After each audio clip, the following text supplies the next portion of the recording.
Hola a todos. En este escenario crítico y sin precedentes. Hello. In this critical and unprecedented scenario in which we are engaged in, it is a great honor for me to stand before you to give my humble opinion to address this crisis. We are experiencing and sharing a very complicated situation. In our memory, we have never lived anything like this, so in these circumstances, we must remain moderate and prudent at the highest level. Everything has happened too quickly, and the measures of the Spanish government must be analyzed with caution, with a positive attitude and with a sensible use of discretion. And why not condescension? I would therefore like to point out that these guidelines are not a user's manual and are based on the advice that we are giving our clients. Each company, depending on its characteristics, will have to follow the guidelines that best suits its needs. We must start by planning the measures and the decisions, which are sometimes drastic, to be taken. I have divided the keys or solutions that we are working with from Herrera Hidalgo into 5 parts. First key. Obviously, the first advice I can give you is to entrust your business to your advisors to draw up a joint strategy, both in economic and legal matters, and especially with your tax and labor advisor, so that what is avoidable does not happen to you, dissipated by the disconcerting tide of information that is being received these days, to be suddenly surprised by having overlooked something important against your interests. Our professionals in these days of confinement are carefully monitoring the evolution of events and working hard, either through teleworking or from our office, in order to address any situation as effectively as possible. Be aware of opportunities that may arise. Sometimes these crisis situations block us, and an external professional can help us to draw up possible business strategies with more clarity, serenity, and impartiality. Strategic planning at this time takes on a significant importance. Should I close permanently? Should I reinvent myself? Should I leave this line of business? Should I open only one establishment and leave the others in abeyance?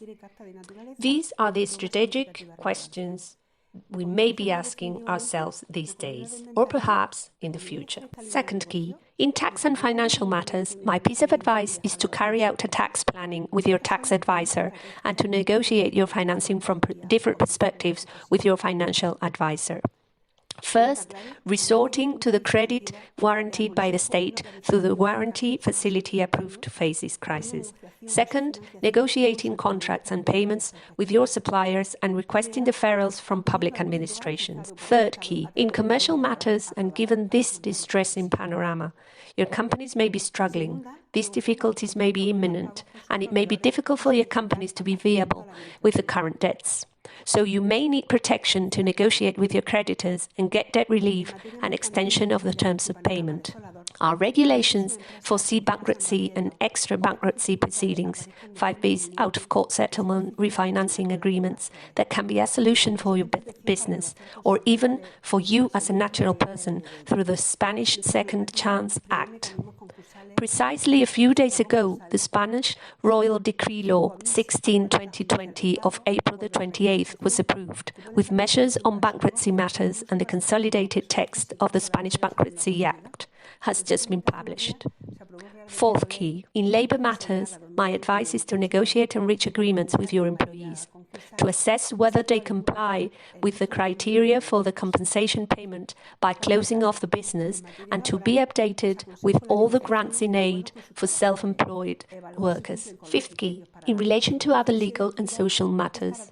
As for the compliance or breach of contracts, due to this unexpected event and this critical situation of unforeseeable force majeure, it is an extremely complicated issue and there is no unanimity of criteria. The relevant assessments will have to be made in the light of each contract and establish risk distribution. The rebus sic instantibus, things thus standing clause, may raise concerns and will have to deal with this situation in this field of law with great care.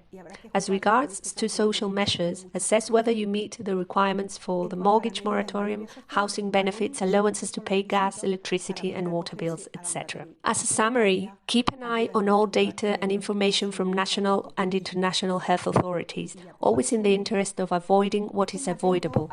Our greatest weakness is believing that we are invincible, As the headline in the French newspaper Le Monde pointed out a few days ago, turn to professionals in the fields of economics and law to plan the guidelines to be followed in these difficult times. Our professionals have been offering highly personalized tax and legal consultancy since 1985. In our website, www.herrerahidalgo.com, you will find information that we recently have uploaded about this crisis, with the confidence that it will be useful to you. We remain at your disposal to address and comment on all those issues that concern you and that may be relevant to your businesses and family. In these complicated moments that we are all going through as a society, from Herrera Hidalgo, I want to send you a message of hope and encouragement and transmit all our support to all entrepreneurs, to all freelancers, and especially to our clients. And remind you that our whole team is always at your disposal to listen to you and help you in everything you need. It will depend on all of us how we build a new society overflowing with promises that, God willing, will be fulfilled. And finally, I want to give you a very personal piece of advice. In the words of Ortega y Gasset, you can only move forward if you look far ahead. There's only room for progress when you think big. My piece of advice is, when you think about your business, about the measures you can take, when you negotiate with your suppliers, do it from hyphen perspective. Don't do it with a short-sighted vision. Think big. Thank you very much for your attention and for your confidence. Jueguen a lo grande. Muchas gracias por su atención y su confianza.